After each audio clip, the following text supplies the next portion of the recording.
The 1994 film Speed, this is considered by a lot of people a classic movie. And certainly, while it has its flaws, it is still a entertaining ride. Well, this film is an adrenaline-fueled thrill ride from beginning to end. So the story of this one is that a terrorist, he plants a bomb on a bus and it will explode if it falls below 50 miles per hour. And so it's up to Jack Traven, a LAPD police officer, to not only keep the bus from blowing up, but also put into his madman schemes. I had such a good time going back to rewatch this one.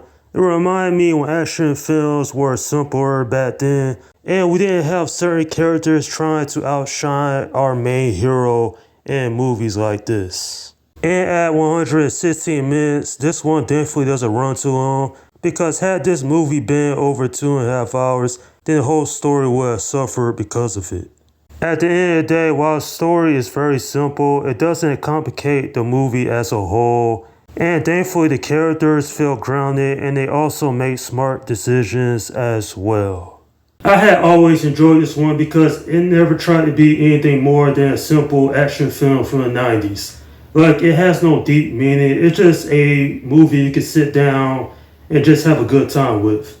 Keanu Reeves did an amazing job playing Jack Traven. He's a character that really cares about his job. And so when he finds out there's a bomb on a bus, then he really puts his life on the line to save those people.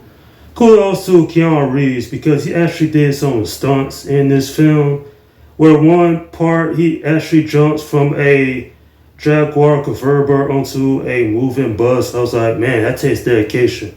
The chemistry between Sandra Bullock and Keanu Reeves is great. Sure, they're two polar opposite characters, but they end up falling in love at the end of the film. I always thought that was a little cheesy, that ending, because it came out of nowhere, really. Like, he's there just to help her out, and then they kiss at the end. I don't know. I guess it's because it's a movie from the 90s. It's looked upon differently today.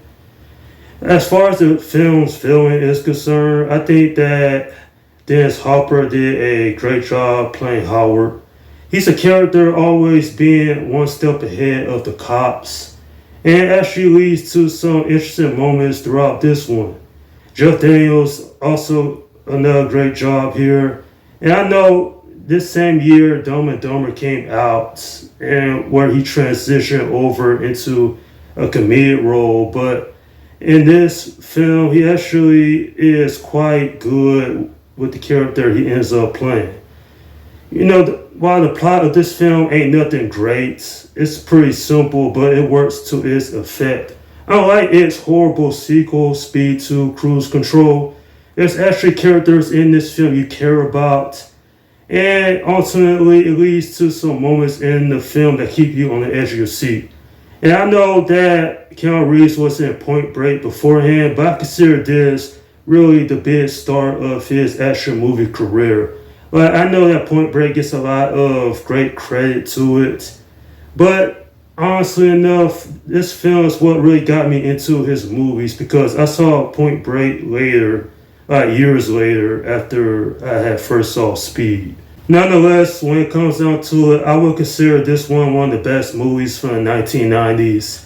It's action-packed, it keeps you on the edge of your seat. There are some classic one-liners in this.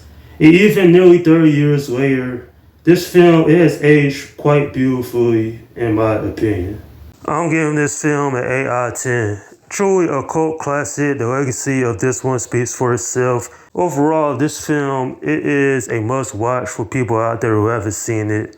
And the guy who did the music, Mark Machina, actually did a great job with the score, considering he's done some notable movie and TV series throughout the years. And the music actually fits the tone of this movie considering how high-paced it is. And that is my review of the film Speed. Okay, leave your comments down below in the section and let me know what you think about this movie. Now, will I review Speed 2 Cruise Control? I will, it just won't be anytime soon. Alright, this is Slim Guy 172 saying peace out.